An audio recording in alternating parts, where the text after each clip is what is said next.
오늘 말씀 제목은 하나님 나라를 위한 비전 퀘스트입니다. 우리 주님은요, 우리가 예배할 때 우리의 마음을 먼저 알게 해주세요. 와서 보라. 온다는 것은 접근을 뜻하고, 보라는 것은 주의 깊게 관찰한다는 것을 의미하는 것입니다. 한마디로 말하면 말씀과 가까이 하는 것입니다. 신앙생활의 핵심이 무엇인가? 말씀과 가까이 하는 것입니다. 사랑하는 여러분, 예수 그리스도 복잡하게 증거하지 마십시오. 당신에게 임하신 예수님을 증거하시면 되는 것입니다. 절망 가운데 있던 인생을 건져주셔서 빛 가운데 걷게 하신 예수 그리스도의 그 빛되심을 증거하는 것입니다. 보혈의 피는 모든 사람을 구원시킬 수 있는 능력 있는 보혈의 피입니다. 그러나 하나님의 영광을 위해서 쓰임받는다는 것은, 죄송합니다만, 준비되시고 훈련된 사람들의 것입니다. 예수님을 만나면 잠재력이 일어나게 됩니다. 예수님을 만나게 되면 가능성이 보이게 되는 것입니다. 소망이 없고 아무런 비전이 없던 인생들이 주님을 만남으로 해서 비전이 생기게 되는 것입니다. 무한 가능성으로 달려가게 되는 것입니다.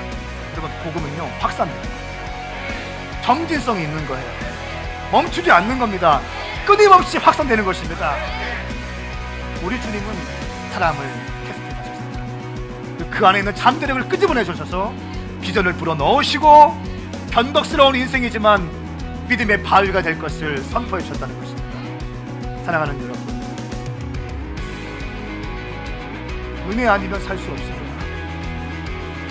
우리는 은혜를 받은 자입니다. 그러나 이 땅에 수많은 자들은 은혜를 모르고 살고 있습니다. 예수님을 모르고 있습니다. 그들에게 예수님을 증거할 수 있는 여러분 되시길 축복합니다.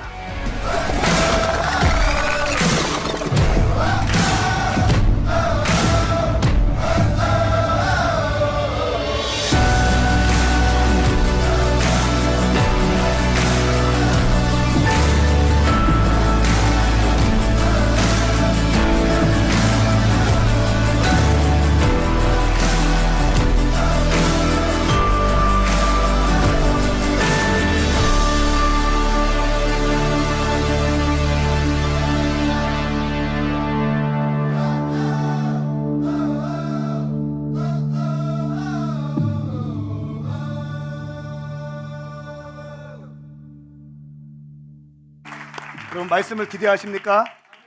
말씀을 기대함으로 예배 가운데 임하시길 축복합니다. 예배 가운데 기대함이 있으셔야 합니다. 오늘 한국교회가 예배 가운데 기대함이 없습니다. 말씀 가운데, 말씀을 듣는 회중 가운데 기대함이 없습니다. 메신저 가운데 기대감이 없습니다.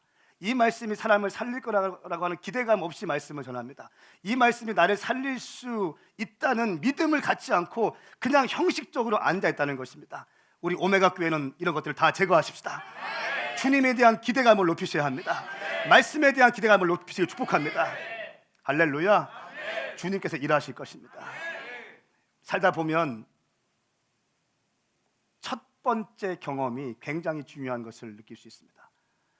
오늘 우리가 읽고 나눌 말씀은 요한복음 2장 1절부터 11절까지의 말씀이고, 예수님의 기적 가운데 특별히 예수님의 표적, 첫 번째 표적에 대한 메시지입니다. 예수님은 갈릴리 가나에서 첫 번째 표적을 일으키십니다. 첫 번째 표적을 일으키십니다. 첫 번째는 우리에게 참 묘한 어떤 감동을 주고 기억을 줍니다. 한번 생각해 보십시오. 첫사랑 생각해 보십시오. 생각을 해보세요. 첫사랑. 슬픔인가요? 기쁨인가요? 첫사랑.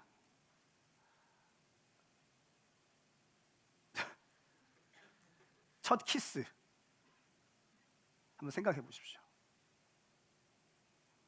깊이 지금 묵상 가운데 있습니다. 첫 학교, 첫 입학, 첫 번째 졸업식, 첫 데이트. 이 첫이라고 하는 단어가 붙으면 굉장히 우리 가운데 좀 설레임을 가져다 줍니다. 오늘 예수님께서 첫 번째 표적을 일으키십니다. 기적이라고 말씀하지 않고 표적이라고 말씀합니다. 기적은 단순한 미라클입니다. 초자연적인 일입니다. 이성으로 되지 않는 것. 그래서 기적이라고 하는 거죠. 표적은 이 기적 가운데 메시지가 있는 겁니다. 단순한 기적이 아니라, 단순한 병을 고치는 것이 아니라 이 병을 고친 기적을 통해서 하시고자 하는 메시지가 있다는 것입니다. 이것을 표적이라고 합니다. 오늘 우리 주님께서 첫 표적 갈릴리 가나에서 행하십니다.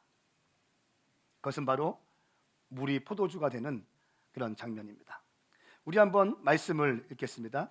2장 1절부터 11절까지의 말씀인데요, 저와 함께 교독하시겠습니다. 제가 먼저 1절 읽겠습니다. 3일째 되던 날 갈릴리 가나에서 결혼식이 있었습니다. 예수의 어머니도 그곳에 계셨고 예수와 제자들도 그 결혼식에 초대받았습니다. 그런데 포도주가 다 떨어지자 예수의 어머니는 예수께 와서 포도주가 다 떨어졌구나 라고 말해 주었습니다. 예수께서 대답하셨습니다. 어머니, 그것이 나와 당신에게 무슨 관계가 있다고 그러십니까?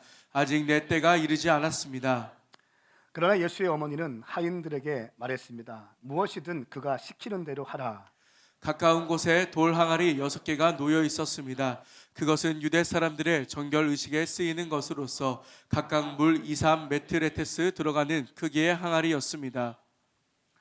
예수께서 하인들에게 말씀하셨습니다. 저 항아리들에 물을 채우라. 그래서 그들은 항아리마다 물을 넘치도록 가득 채웠습니다. 그러자 예수께서 그들에게 말씀하셨습니다. 이제 물을 떠서 잔치 책임자에게 갖다 주라. 그들은 그렇게 했습니다. 잔치 책임자는 물이 변해 된 포도주를 맛보았습니다. 그는 그 포도주가 어디에서 났는지 알지 못했지만 물을 떠온 하인들은 알고 있었습니다. 잔치 책임자는 신랑을 불렀습니다. 그러고는 이렇게 말했습니다. 누구든지 처음에는 맛 좋은 포도주를 내오다가 손님들이 취하면 덜 좋은 포도주를 내는 법인데 당신은 가장 좋은 포도주를 지금까지 남겨두었군요. 같이 읽겠습니다. 예수께서 이 첫 번째 표적을 갈릴리 가나에서 행해 자기의 영광을 드러내셨습니다. 그러자 예수의 제자들이 그를 믿었습니다. 아멘. 이 말씀은 살아계신 하나님 말씀입니다. 유대인의 결혼식에서 행해진 사건입니다. 유대인의 결혼식은요, 장작 7일간 행해졌습니다. 저녁부터 시작해서 일주일간 되었습니다. 오늘날 우리 결혼식은 40분, 조금 길어지면 뒤에서 막 뭐라고 하지 않습니까? 근데 유대인의 결혼식은 일주일간 되었어요. 심한 경우에는 2주간도 했습니다. 2주간. 거기에서 가장 중요한 것이 포도주였습니다. 조금 더 설명드리면, 남자가 사랑하는 여인이 생깁니다. 그러면 사랑하는 여인을 아내로 맞이하기 위해서 신부의 집에 찾아갑니다. 그래서 그 신부의 아버지에게 말씀을 드리는, 내가 당신의 딸을 사랑합니다. 저에게 아내로 주십시오. 이렇게 말씀을 드리면 그 여인의 아버지가 자기 딸에게 포도주를 따라서 한 잔 줍니다. 포도주를 받은 딸이 이 포도주를 마시면 남자가 좋다는 거고, 포도주를 거절하면 그 만남은 성사되지 않습니다. 만약 이 여자가 포도주를 마셨다고 한다면 이 남자는 이 여인과 약혼한 것이 된 겁니다. 그래서 1년 동안, 약혼 기간 1년인데 1년 동안 다시 집에 돌아가서 자기가 신부와 함께 거할 집을 만듭니다. 그때 이 남자의 아버지는 남편으로서, 또 아버지로서, 가장으로서 해야 될 일들이 무엇인지를 하나하나 레슨을 해주기 시작합니다. 어떻게 살아야 되는지, 어떻게 아내를 대해야 되는지 자세하게 설명해 줍니다.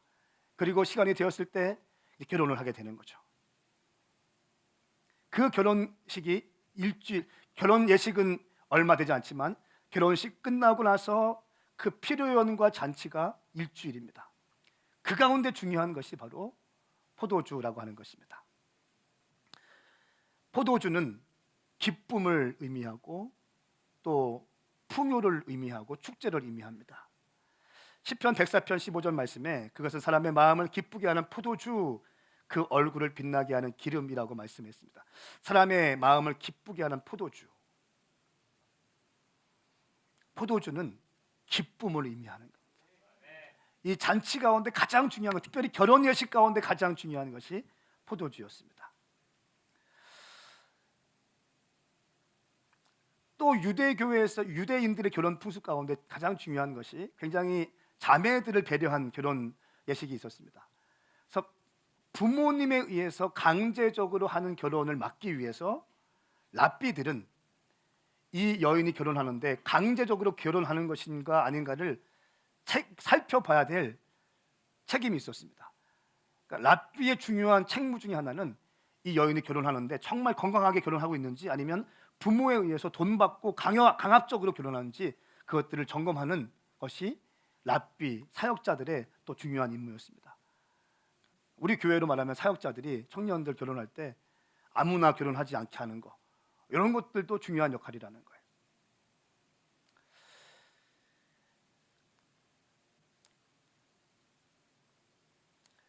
결혼 의상 가운데, 신부의 의상 가운데 베일이 있습니다.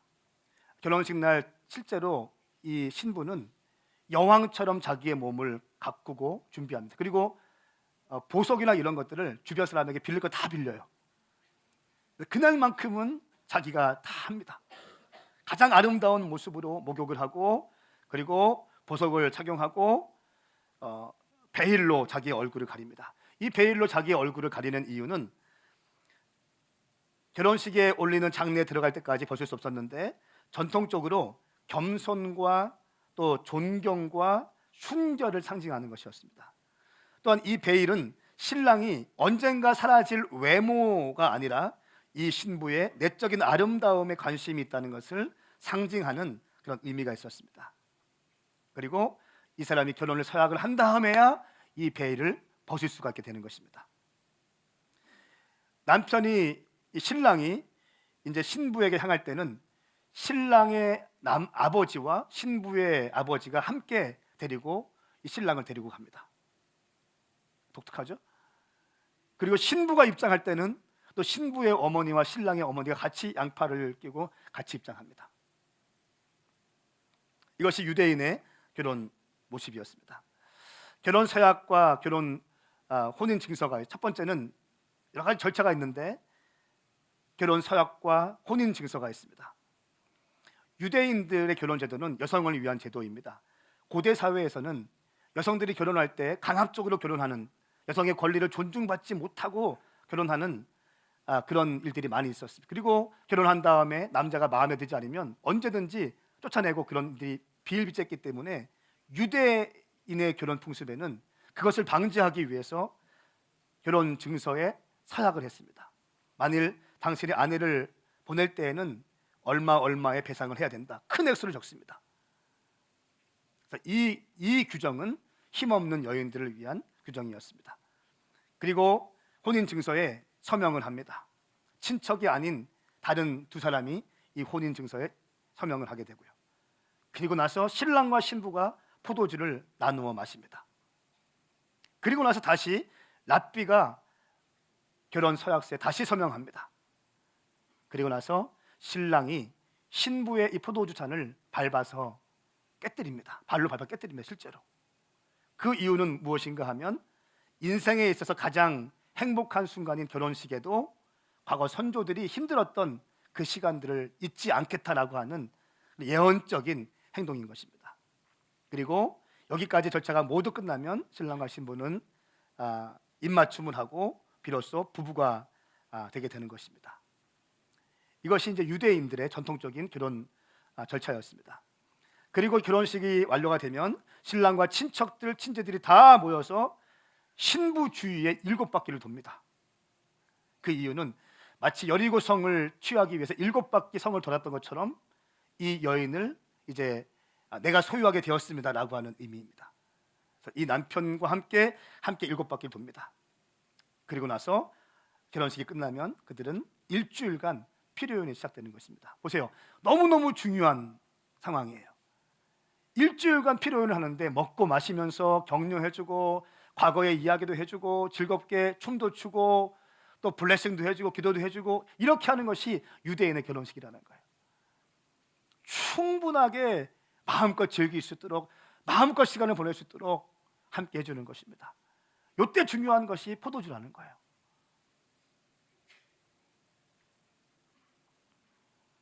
이때 만일 결혼잔치에서 포도주가 떨어졌다는 것은 굉장히 치명적인 일입니다. 신랑과 신부에게는 수치가 되는 일이고, 더 심한 경우에는요, 법적인 소송까지 한대요. 이렇게 중요한 날 우리를 불러놓고 일주일 동안 나는 다 빼고 와서 같이 축복해 주려고 했는데 이것도 준비 안 됐다고 하면서 심한 경우에는 법적인 소송을 한다는 것입니다. 이 배경이 오늘 요한복음 2장 1절부터 11절까지에서 시작되는 말씀의 배경이라는 거예요. 여러분, 살다 보면 항상 기쁘고 즐거워야 되는데 갑자기 포도주가 떨어질 때가 있어요. 갑자기 내 인생 가운데 즐거움이 사라질 때가 있다는 거예요. 희망도 보이지 않고요, 소망도 보이지 않고 그렇게 웃던 내 인생 가운데 웃음은 사라지게 되고 근심과 걱정이 가득해질 때가 있다는 것입니다. 포도주가 사라질 때가 있다는 것입니다. 예상치 못한 일이 있다는 것입니다. 오늘 말씀 3절 말씀에 그런데 포도주가 다 떨어지자 예수의 어머니는 예수께 와서 포도주가 다 떨어졌구나 라고 말해 주었습니다. 굉장히 슬픈 일이에요. 치명적인 일인 거예요.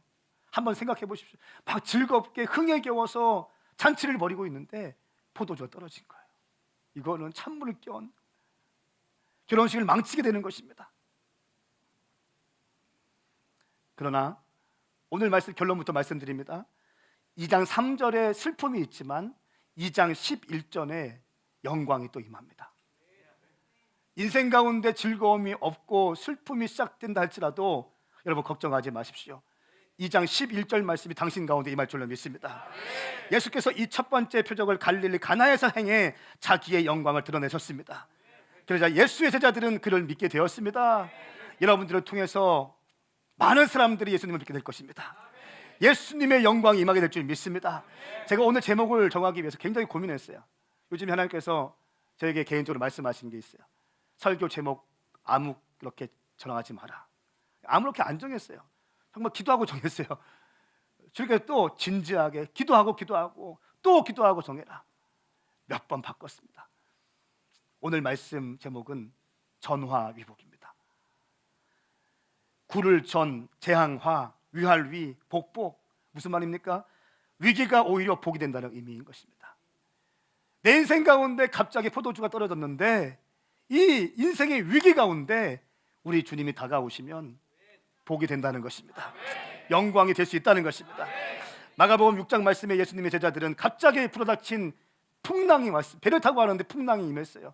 떨고 있었습니다. 노를 열심히 저었습니다. 배가 가지 않아요. 여러분, 풍랑이 임하면 아무리 자기가 노를 저어도, 아무리 자기가 있는 힘을 다해서 이 키를 잡고 노를 저어도 배가 가지 않습니다. 내 마음대로 되지 않는 거예요. 풍랑이 올 때 그렇습니다.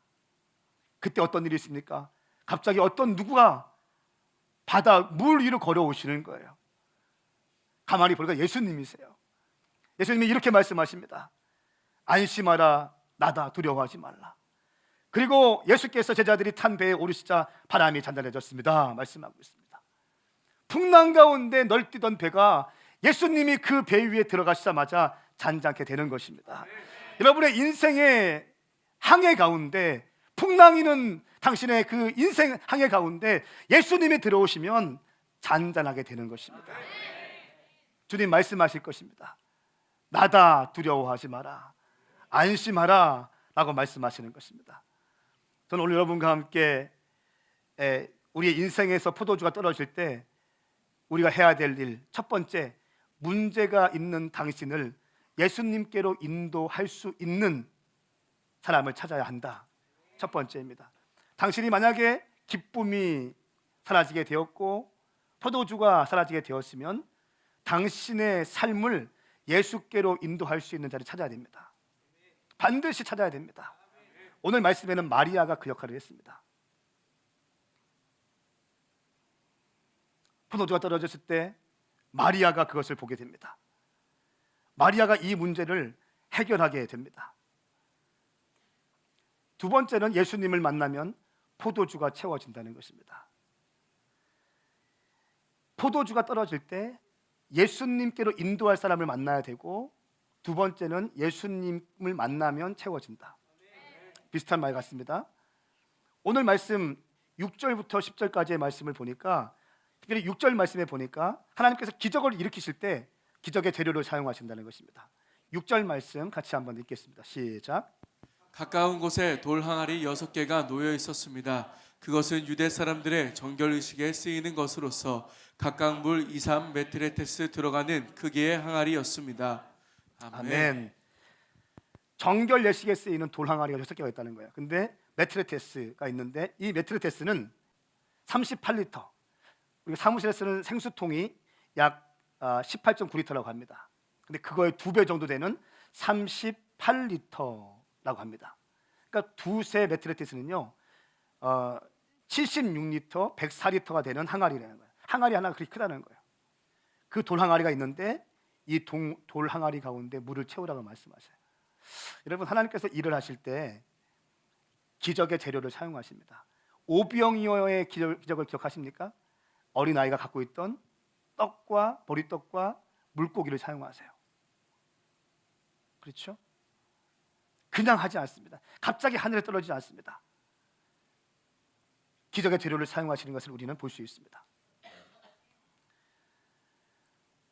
하인들은 물을 넘치도록 가득 채우기 시작합니다. 충만하게 채우기 시작합니다. 예수님을 만나면 포도주가 채워지고 기쁨이 채워지는데, 이 하인들의 모습을 보니까 이 물을 넘치도록 가득 채웠다고 말씀하고 있습니다. 충만하게 채웠다는 것입니다. 여러분, 이런 믿음이 우리 가운데 축복합니다. 하나님의 일을 할 때 어떤 사람들, 3가지 종류의 사람이 있어요. 첫 번째는 정말 대충 하는 사람이 있습니다. 저기 화분에 물 좀 주십시오 라고 부탁하면 정말 대충 물만 주는 사람이 있어요. 그렇죠? 그리고 어떤 사람은 말만 하고 하지 않는 사람, 할 것 같이 다 해놓고 하지 않는 사람이 있어요. 자기가 다 할 것처럼 해놓고 하지 않는 사람이 있어요. 세 번째 사람, 정말 충만하게 그 일을 섬기는 사람. 그 화분에 물을 부을 뿐 아니라 옆에 있는 화분에도 물을 붓고 옆에 떨어져 있는 꽃들도 다 정리하고 청소하고 하는 사람이 있다는 거예요. 물 부으라고 했는데 물만 붓는 것이 아니라 옆에 있는 것도 다 붓고 그 주변도 다 정리하는 사람이 있다는 거예요. 줄도 맞춰놓고. 여러분, 하나님의 일을 할 때 이렇게 하시기 축복합니다. 충만하게 하시기 바랍니다. 넘치도록 하시기 축복합니다. 대충 설렁설렁 하는 흉내만 내고 마지못해서 하는 것이 아니고, 말만 떠벌려 놓고 하지 않는 것이 아니라 충만하게 넘치도록 하시길 축복합니다. 시편 81편 10절 말씀에 아삽은 이렇게 고백했습니다. 같이 읽겠습니다. 시작. 나는 너를 이집트에서 끌어낸 내 하나님 여호와니 입을 크게 벌려라. 그러면 내가 채워주겠다. 아멘. 아멘. 입을 넓게 열려라. 그럼 내가 채워주리라 말씀했습니다. 아삽의 고백이에요. 예배하는 자의 고백이었습니다. 레위인의 고백이었습니다. 입을 넓게 여십시오. 내가 채워줄 것입니다. 이 믿음을 가지고 예배하는 것입니다. 이 믿음을 가지고 예배하는 자와 그냥 예배하는 자는 다르다는 것입니다. 세 번째는 예수님의 말씀에 순종할 때 포도주가 채워졌습니다. 항아리에 물을 채우라는 말에 순종했습니다. 또 이 말에 순종하는 참 쉬워요. 돌 항아리에 물을 부어라, 갖다 부어라. 하인이니까 할 수 있는 일이에요. 두 번째 요구는 무엇이었습니까? 주님의 이 물을 떠서 잔치 책임자에게 갖다 주라는 것이었습니다. 잔치 책임자는 포도주를 맛보는 사람이고 모든 행사를 주관하는 사람이었습니다. 잔치 책임자에게 갖다 주라. 첫 번째 돌 항아리에 물을 붓는 것은 누구나 다 할 수 있습니다. 그냥 물만 부으면 되는 거예요. 이 물을 떠서 잔치 책임자에게 갖다 주는 문제는 다른 문제예요. 이 사람들은 노예였습니다. 하인이었습니다. 주인이 생명을 쥐고 있는 사람이었어요. 자칫 잘못하면 이 사람의 생명이 위태롭게 될 수 있는 그런 순종을 요구하는 것입니다. 그런데 이 하인들은요, 그 물을 떠서 잔치 책임자에게 갖다 드립니다. 여러분, 순종할 수 있는 것만 순종하는 것이 아니에요. 말씀을 제가 가만히 보니까 순종할 수 있을 때 순종하는 것 다 합니다. 근데 순종할 수 없을 때 순종하는 것이 진짜 순종인 거예요. 이 하인들은 자기의 생명의 위협을 무릅쓰고 예수님 말씀에 순종합니다. 신명기 28장 1절 3절 말씀 같이 읽겠습니다. 시작. 만약 내가 내 하나님 여호와께 온전히 순종하고 삼가 내가 오늘 내게 주는 그분의 모든 명령들을 따르면 내 하나님 여호와께서 너를 세상의 모든 민족들보다 높이 세우실 것이다. 만약 내가 내 하나님 여호와께 순종하면 이 모든 복이 너와 함께하고 너를 찾아올 것이다. 너는 성 안에서 복을 받고 들판에서도 복을 받을 것이다. 아멘. 아멘. 여호와께 온전히 순종하고 삼가 내가 오늘 내게 주는 그분의 명령을 따르면 하나님께서 너를 세상의 모든 민족보다 높게 해줄 것이다. 할렐루야. 순종하면 세워줄 것이다 말씀하고 있습니다. 오늘날의 아픔이 뭔지 아세요? 이 말씀 그대로 받지 않는다는 거예요. 왜곡해서 말씀을 받는다는 것입니다. 목사님이 순종에 대해서 가리키면 중요해서 가리킨 거구나 이렇게 받아들여야 되는데 나 또 뭐 일 시키려고 이렇게 한다는 것입니다. 이런 마음들을 제거하셔야 됩니다. 그래야지 은혜가 임하는 거예요. 그래야지 여러분의 심령 가운데 돌파가 있는 것입니다. 그럴 때 순종의 영이 부어지게 되는 것이고 순종할 때 주의 말씀처럼 세상 가운데 쓰임받게 되는 것입니다. 이것을 막기 위해서 어둠의 영들이 인본주의와 휴머니즘으로 여러분들의 영을 다 막아버리는 것입니다. 그냥 다 막아버려요. 인간적으로 혼적으로 말씀을 닫게 하는 거예요. 얼마나 비극입니까? 이것처럼 비극 없는 거예요. 그러니까 목사님들이 순종에 대한 설교를 못합니다. 그렇게 생각할 것을 성도들이 알고 있기 때문에. 이 말씀이 살아있는 하나님의 말씀이라고 믿고 선포해야 되는데 독선적인 목사로 찍힐까 봐 그 말씀을 선포하지 못하는 거예요. 여러분, 저는 우리 오메가 교회는 이 말씀대로 여러분 순종하시기 축복합니다. 여호와께 온전히 순종하고 내가 오늘 내게 주는 그분의 모든 명령을 따르면 하나님 여호와께서 너를 세상의 모든 민족 위에 높이 세우실 것이다. 사업하시는 분 가운데 이런 믿음이 일어날지어다. 사업하는 분 가운데 이런 믿음이 일어날지어다. 학생들 가운데 이런 믿음이 일어날지어다. 직장인 가운데 이런 믿음이 일어날지어다. 이런 믿음이 있어야 한다는 거예요. 이것이 믿음인 것입니다. 그리고 2절 말씀에 내가 내 하나님 여호와께 순종하면 이 모든 복이 너와 함께하고 너를 찾아올 것이다. 복을 쫓아가는 것이 아니라 복이 너를 찾아올 것이다. 여러분 보세요. 복을 따라가면 힘듭니다. 돈을 따라가면 힘듭니다. 그러나 순종했을 때 복이 당신을 찾아간다는 것입니다. 복이 임한다는 것입니다. 복이 굴러온다는 것입니다. 저는 이 말씀을 100% 신뢰해요. 이 말씀을 믿는 분들만 아멘해 보십시오. 믿는 분들 가운데 이런 역사가 일어날지어다. 복이 찾아가는 역사가 일어날지어다. 복이 굴러가는 역사가 일어날지어다. 복을 쫓아가면 얼마나 힘든데요. 돈을 쫓아가면 얼마나 힘든데요. 복이 굴러와야 되는 것입니다. 이것이 뭐예요? 은총이라는 거예요. 페이버라는 거예요. 페이버. 이것이 풍성한 삶이라는 것입니다. 이것이 기름진 삶이라는 것입니다. 어떤 사람은 길을 쓰고 새벽부터 밤늦게까지 악을 쓰면서 일하는 사람이 있습니다. 그러나 뭔가 돌파도 없고 뻑뻑거리는 사람이 있는 거예요. 그러나 어떤 사람은 주님의 은총과 지지하심이 있기 때문에 하나님의 그 페이버가 있기 때문에 기름지고 풍성한 삶이 될 줄 믿습니다. 순종이 키예요. 순종이. 성경책을 세탁기에 놓고 빨아보십시오. 순종이 남을 것입니다. 이것은 순종의 스토리예요. 예수님께서 순종하셨어요. 모든 것이 순종의 스토리예요. 순종하지 않는 교회는 교회가 아닙니다. 이해되십니까?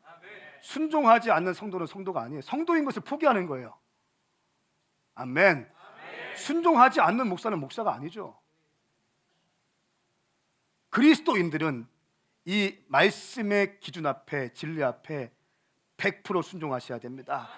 우리 오메가 교회 가운데 그런 믿음이 일어날지어다. 일어날지어다. 제가 오늘 말씀 가운데 하이라이트 하고 싶은 부분은 지금부터 하고 싶은 부분이에요. 마리아에게서 배우는 영적인 지혜입니다. 마리아는 영적인 센스가 있었어요. 제가 우리 목회자들에게 늘 목회팀 가운데 얘기합니다. 목회 센스가 중요하다. 네가 열심히 하는 거 알고 있는데, 너 참 귀하고 충성스러운 거 알고 있는데, 목회자는 목회 센스가 있어야 된다. 제가 늘 강조합니다. 센스. 근데 마리아는요, 영적인 센스가 있었습니다. 오늘 말씀에 보니까 마리아가 이 결혼 잔치 가운데 포도주가 떨어진 것을 마리아가 알았어요. 다른 사람들은 몰랐나 봐요. 마리아만 그것을 봤다는 거예요. 무슨 말입니까? 그만큼 두루 살폈다는 거예요. 두루. 잔치 가운데 필요한 것이 뭐가 있나? 뭐가 부족한 것이 없나? 제가 그랬던 경험이 있어요. 제 동생 결혼하는데, 제 동생이 먼저 결혼했거든요. 근데 결혼할 때 보니까 음식이 나오는데 김치가 없는 거야. 이게 실화입니다, 실화. 결혼 예식 반찬 가서 이게 호텔에서 했는데 김치가 안 나오는 거예요. 제가 집에는 불렀지 않습니까? 이게 지금 뭐 하시는 거냐? 왜 김치가 없냐고. 센스가 있는 거죠. 왜 당신이 이 지금 이 호텔인데 이게 장난하시냐고, 이게 왜 김치가 없냐고. 그때 죄송하다, 깜빡했다고. 말이 되냐고, 김치가 없. 제가 방황할 때라서 막 좀 심하게 했던 기억이 납니다. 그럴 만 하죠. 결혼식 가운데 김치가 없는데, 김치를 먹어야지. 한국 사람은 김치인데.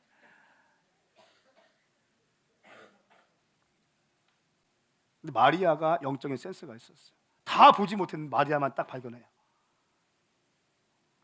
그만큼 관심이 있었고 센스가 있었다는 것입니다. 여러분, 아까 서두에 말씀드렸습니다. 당신이 풍랑 가운데 있을 때 예수님께로 인도할 수 있는 자가 필요합니다. 그것이 마리아의 역할이었어요. 포도주가 떨어진 것을 보고 마리아의 행동을 보십시오. 기가 막히게 그것을 발견한 센스가 있었습니다. 그리고 어떻게 결혼 예식 가운데 포도주가 없을 수 있냐고 막 떠벌리면서 옆에 있는 사람한테 가서 큰일 났다고, 포도주가 없었다고 막 동네방네 다니면서 결혼식인데 큰일 났다고, 이게 지금 뭐냐고, 막 신랑 신부 준비도 안 하고 이 뭐냐고 이렇게 얘기한 것이 아니라 어떻게 했어요? 두 번째, 조용히 예수님께 갔습니다. 문제를 예수님께로 가져가는 영적인 지혜도 있었어요. 영적인 센스가 있었고 영적인 지혜가 있었어요. 문제를 떠벌리지 않고, 아픔을 떠벌리지 않고, 상함을 떠벌리지 않고 예수님께로 조용히 가져가는 거예요. 어떤 믿음입니까? 이 위기를 예수님이 해결할 수 있다고 하는 믿음이었었어요. 여러분 인생 가운데 정말 풍랑이 다가올 때 여기저기 말하지 마십시오. 문제를 여기저기 얘기하는 것이 아니라 주님께만 가져오는 것입니다. 여러분 우리가 목욕탕 가면 이런 문구가 있습니다.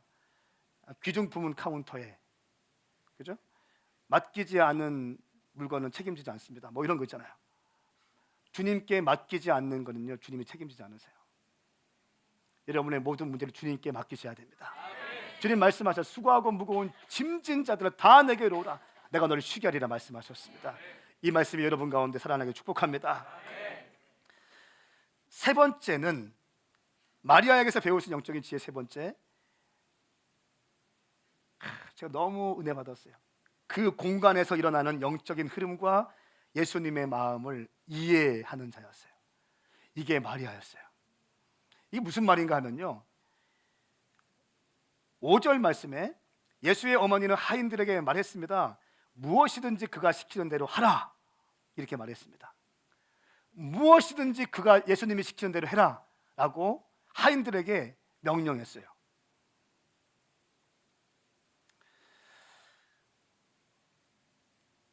기적을 일으키시는 분은 예수님이십니다. 물을 포도주로 바꾸시는 분은 예수님이세요. 맞아요. 이거는 만고불변의 진리입니다. 그런데 예수님이 기적을 일으킬 수 있도록 영적인 분위기를 조성하는 사람은 마리아였어요. 영적인 분위기를 조성하는 사람은 마리아였다는 거예요. 예수님께서 하인들에게 명령했을 때 하인들이 순종하지 않았으면 기적은 안 일어났습니다. 근데 이 하인들에게 순종할 수 있는 영적인 분위기를 만들어 놓은 사람은 마리아였다는 거예요. 할렐루야. 이것이 중보적 예언자적 삶을 살고 있는 사람이라는 거예요. 직임은 갖고 있지 않지만, 어떤 목사, 전도사, 사역자 이런 포지션은 없지만 숨어있는 자들 가운데 있다는 거예요. 교회의 영적인 분위기를 만들어낼 수 있는 자가 있다는 것입니다. 이것이 너무 중요해요. 이것이 너무 중요한 거야. 교회는 영적 분위기가 모든 것을 만들어냅니다. 영적인 분위기가 딱 잡혀 있으면요, 목사님이 설교를 못해도 버벅거려도 우리 목사님 피곤하시니까 그렇겠지, 아멘 아멘 아멘 이렇게 가게 되는 거예요. 예배 인도자가 조금 음이탈을 나고 좀 실수해도 뭔가 좀 오늘따라 왜 그러지, 더 은혜가 되네 이렇게 받아들이게 되는 거예요. 근데 이런 영적인 분위기가 없으면 다 판단하게 되는 거예요. 뭘로 판단해요? 혼으로 판단하게 됩니다. 그러니까 은혜가 임하지 않는 거예요. 기적이 일어나지 않는 것입니다. 여러분 따라합시다. 영적 분위기가 중요하다. 한번 인사하시겠습니까? 당신이 영적 분위기를 만들어 내십시오. 시작. 영적인 분위기가 너무 중요합니다. 교회는 영적인 분위기로 모든 걸 다 결정하는 거예요. 영적인 분위기인 겁니다. 영적인 분위기가 활성화되면 그 가운데 주님께서 부어주시는 것입니다. 다시 한번요, 예수님께서 기적을 일으키셨어요. 그러나 기적을 일으켜낼 수 있는 분위기는 마리아가 만들어냈다는 거예요. 우리 가운데 이런 믿음이 일어날지어다. 아멘입니까?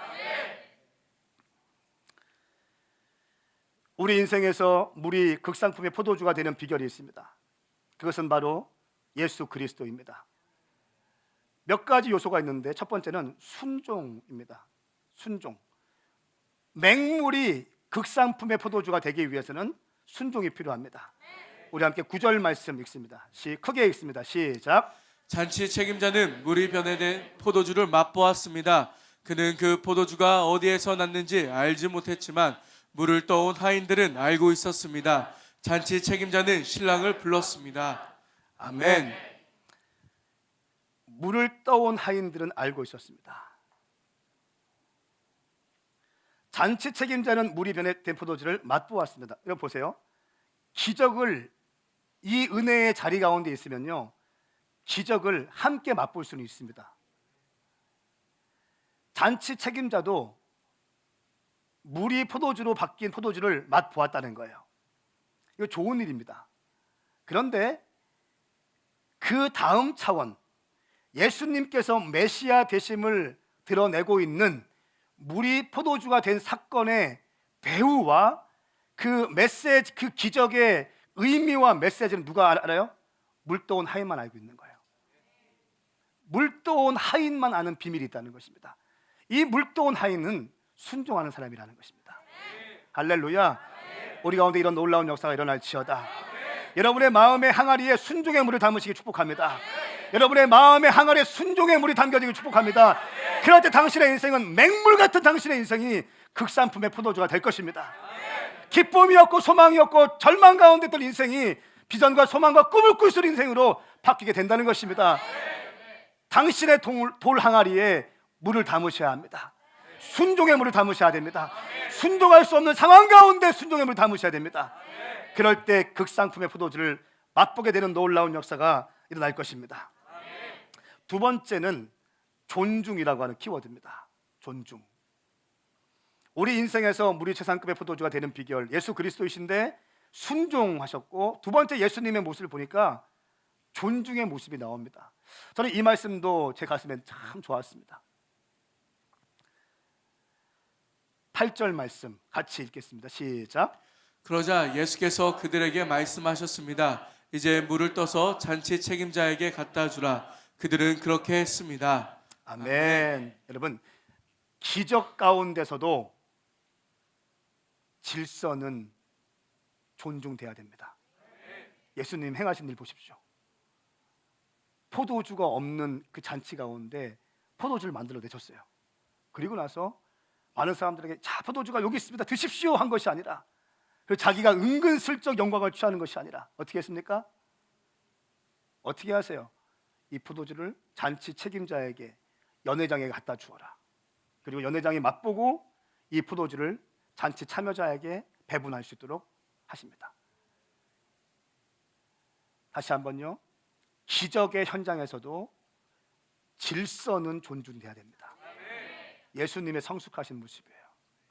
오늘날 성령 사역자들의 욕을 먹는 이유는 이런 모습입니다. 뭔가 좀 능력이 임하고 권능이 임하고 예언 좀 하고 병 좀 고치고 귀신을 쫓으면 자기가 다 아는 것처럼 해요. 있을 수가 없습니다. 그 사람이 한 게 아닙니다. 할렐루야. 우리 교회는 성령 사역을 너무 소중하게 여깁니다. 우리 교회 가운데 치유와 병고침과 귀신 떠남과 이런 것들 다 경험했던 교회입니다. 저는 그걸 사랑해요. 마지막 때는 강한 능력과 은사가 부어져야 되는 것입니다. 그 강력한 교회의 능력과 은사로 뚫어내는 것이기 때문에. 그러나 그 현장 가운데서도 질서는 존중돼야 되는 것입니다. 할렐루야. 자기가 했다고 막 뿌려내는 것이 아니라 연회장에게 갖다 주는 예수님의 이 존중의 모습, 이 성숙한 모습이 우리 가운데도 부어지길 축복합니다. 세 번째는 만남입니다. 예수 그리스도와 함께 할 때 우리의 인생은 바뀌게 되어 있는 것입니다. 맹물 같은 인생입니다. 설교 마치겠습니다. 맹물 같은 인생에 우리 인생에서 최고의 극상품 포도주가 되기 위해서는 예수 그리스도가 오셔야 하는 것입니다. 기적을 일으키시는 분이 예수님이십니다. 예수님이 우리 가운데 임하시면 우리는 존재 혁명이 일어납니다. 맹물에서 더 좋은 맹물로 바뀌는 것이 아니라 물로 수질 좋은 물로 바뀌는 것이 아니라 맹물에서 극상품의 포도주로 바뀌게 되는 것이에요. 성분의 변화가 일어나는 것입니다. 성분의 변화가 있게 되는 것입니다. 존재의 혁명이 일어나게 되는 것입니다. 여러분의 인생 가운데 지쳐있는 분이 계십니까? 포도주가 떨어진 분 계십니까? 절망 가운데 근심 가운데 계신 분 계십니까? 예수님만이 정답이세요. 예수님은 당신의 인생을 전화위복하실 수 있는 분이십니다. 예수님을 믿으셔야 돼요. 여러분 예수님 잘 믿으십시오. 부탁드리겠습니다. 예수님 잘 믿으십시오. 대충 믿지 마시고 예수님 잘 믿으세요. 말씀 사모하세요. 말씀 정말 일용할 양식 대충 듣지 마세요. 잘 들으셔야 됩니다. 그거 안 되면 여러분 안 됩니다. 신앙생활 한다는 건 뭡니까? 주님 말씀 안에 거하겠다는 거예요. 주님의 통치 안에 거하겠다는 거예요. 이 말씀이 나를 사로잡아 주십시오. 내가 말씀 안에 거하고 싶습니다. 이거 아닙니까? 이거 안 되고 뭐 하겠습니까? 우선순위 새롭게 하십시오. 예배 가운데 영적인 돌파가 필요합니다. 여러분 영혼 가운데 돌파가 필요해요. 체험적인 신앙이 없으면 언젠가는 한번 넘어질 겁니다. 다시 한번요. 여러분이 체험적인 신앙이 없다면, 주님을 강하게 만난 경험이 없다면 여러분은 언젠가는 넘어지게 될 것입니다. 체험적인 신앙이 중요한 거예요. 주님을 만난 경험이 있어야 되는 거예요. 주님을 만난 경험이 있어야 인생이 바뀌게 됩니다. 일부 예배 때 새로 오신 분이 왔어요. 제가 교회 처음 오신 분들 그냥 인사만 해드리고 뭐 기도한 적은 거의 없습니다. 근데 오랜만에 오신 분 같은데 뭔가 인사했어요. 악수했어요. 근데 악수하는 건 엘리베이터 앞에서 악수했어요. 주님께서 저에게 기도하라는 마음을 주셨어요. 이 형제를 위해서 기도해주라. 제가 그랬어요. 제가 잘 그렇게 하지 않는데 기도하고 싶은 감동이 있습니다. 기도해드리겠습니다.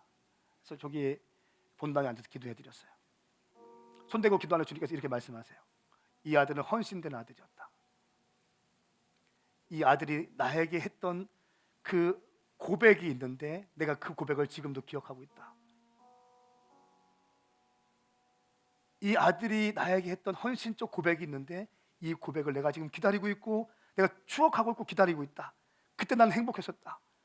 근데 지금 이 아들은 두려움 가운데 있고 기쁨 가운데 있고 헌신의 삶을 살지 않고 있다. 예언적인 메시지 나갔어요. 그렇게 전했습니다. 이 형제 가운데 눈물 막 쏟기 시작하는 거예요. 여러분 예수님 만나셔야 됩니다. 예수님 없으면 당신 인생 끝납니다. 다시 한번요. 예수님 없으면 당신 인생 끝납니다. 풍랑 가운데 갑자기 불어닥치는 풍랑 가운데 갑자기 어떤 사건 때문에 내 인생의 기쁨이 소멸되어졌어요. 내 인생의 포도주가 떨어지게 되었습니다. 살 소망이 없게 되었습니다. 축제가 끝나게 되었어요. 온통 두려움과 근심과 걱정과 절망스러움과 눈물로 근심으로 하루하루 지내고 있는 분이 계십니까? 당신 인생 가운데 포도주를 다시 한번 허락할 수 있는 분은 단 한 분이십니다. 예수 그리스도이십니다. 그리고 그 포도주를 맛보기 위해서는 다시 한번 여러분이 순종의 자리로 들어가는 것입니다. 순종이 신앙의 핵심이라는 거예요. 순종하지 않으면 여러분 더 이상 진보가 없을 것입니다. 그것을 알기 때문에 어둠의 영들이 순종하지 못하도록 여러분의 머리를 커지게 만들어 버리는 것입니다. 인간적이고 논리적이고 이성적으로만 주의 말씀을 보게 만드는 것입니다. 주의 말씀은 믿음으로 하는 것입니다. 믿음으로. 할렐루야. 믿음으로 가는 것입니다. 여호수아 말씀에 요단강을 건널 때 이스라엘 백성들이 어떻게 했습니까? 궤를 맨 제사장들이 요단강에 이르러서 그들의 발에 물속에 담갔습니다. 그때는 몸에 꺼드는 시기였어요. 물이 가득했습니다. 그때 주님 말씀하셨습니다. 들어가라고 말씀하셨습니다. 궤를 맨 사람들이 들어가는 것은 그냥 죽는다는 것을 의미하는 겁니다. 근데 믿음으로 이 말씀 앞에 순종하고 제사장들이 법의 궤를 메고 어깨에 메고 그 요단강 앞에 발을 대딛었을 때 요단강이 갈라지게 되는 것입니다. 이것이 바로 순종인 것입니다. 여러분 생각해 보십시오. 하나님 말씀 앞에 순종하는 믿음이 있어야 되는데 주님께서 말씀하셨어요. 강물 앞에서 제사장들이 법궤를 메고 어떤 생각을 했을까요? 어떤 생각을 했을까요? 이따 죽는 거 아닌가? 주님이 왜 나한테 이렇게 시키시지? 지금 이거 몸에 꺼드는 시기여서 물이 아주 넘치고 있는데 빠져 죽으라는 얘기인가? 지금 주님 나한테 왜 이런 걸 시키시지? 왜 우리 주님은 나한테 주님 좋으신 분이라면서 내가 이해할 수 없어요. 주님 왜 내가 그걸 해야 돼요? 갈라진 다음에 가고 싶어요. 주님 갈라지는 거 보고 가고 싶어요. 주님 이렇게 안 됩니까? 주님 전능하신 분 제가 믿겠는데 왜 이런 거 나한테 요구하세요? 왜 나한테 순종을 요구하십니까? 왜 이런 상황에 순종을 요구하세요? 내 입장 아세요? 주님? 이런 생각했을 거예요. 그러나 이들은 어떻게 했습니까? 궤를 맨 제사장들이 요단강에 이르러 그들의 발을 물속에 담갔다는 거예요. 할렐루야. 물속에 담가버리는 것입니다. 발을 담가버리는 것입니다. 생각만 가 있는 것이 아니라 발을 담그는 것입니다. 발을 담그는 것입니다. 그럴 때 물이 가득 찼었는데 물이 갈라지기 시작하는 것입니다. 이것이 바로 기적인 것입니다. 여러분 순종을 통해서 기적을 일어나게 되는 것입니다. 하나님의 말씀 앞에 행동하는 믿음이 있어야 되는 것입니다. 하나님의 말씀 앞에 행동하는 믿음, 우리는 이것을 순종이라고 부르는 것이에요. 주의 말씀 앞에 행동하는 믿음, 이것을 순종이라고 성경은 말씀하고 있는 것입니다. 행동하는 믿음, 행함이 없는 믿음은 죽은 믿음이라고 말씀하고 있는 것이에요. 머리로만 아는 거 죽은 믿음이라는 것입니다. 알고 있다면 행하시라는 거예요. 발을 내디디라는 것입니다. 그럴 때 기적이 일어날 것입니다. 여러분 가운데 이런 놀라운 기적의 역사가 오늘부터 일어날지어다. 일어날지어다. 다 함께 일어나시겠습니다. 우리 같이 좀 기도하겠습니다. 하나님 아버지, 오늘 내 삶 가운데 역사하여 주시옵소서. 맹물과 같은 나의 인생, 아무런 소망이 없고 아무런 꿈도 없고 기쁨도 없는 언제부턴가 웃음이 사라진 내 인생, 주님 제가 점점 지쳐갑니다. 내가 점점 힘을 잃어갑니다. 주님 내가 할 수 있는 거 다 했습니다. 주님 제가 느껴요. 주님 내 가운데 남아있는 에너지들이 이제 거의 소진되어 가는 것을 느껴요. 주님 제가 두렵습니다.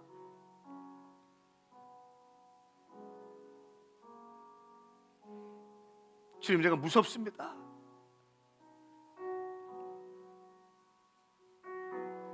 괜찮은 척 하고 있지만 주님 제가 무서워요. 맹물과 같은 내 인생, 이러다가 내 인생 그냥 끝나는 것이 아닌가. 내가 교회로 나오고 있고 집사, 권사, 장로, 사역자, 목사라는 타이틀을 갖고 있는데 내가 이렇게 하다가 내 인생 끝나는 것이 아닌가 라고 하는 두려움이 내 가운데 있습니다. 하나님, 맹물 같은 내 인생, 기쁨이 소멸되어 있는 내 인생, 아무런 꿈도 없고 소망도 없고, 내가 예전에는 꿈도 있었고 소망도 있었고 내가 꿈꿀 때 너무 행복했는데, 내 마음에 소원이 있을 때 너무 행복했는데 이제는 그 어떤 소망도 소원도 없고 하루하루 살고 있습니다. 맹물이 되어 있어요. 주님, 주님 내 인생을 포도주로 바꿔주시옵소서. 기쁨의 포도주로 바꿔주시옵소서. 축제의 삶으로 바꿔주시옵소서. 주님을 위하여 꿈을 꾸게 하여 주시옵소서. 오늘 시간 주의 이름 세 번 부르고 살아계신 주님께 외치며 나갑시다. 주여!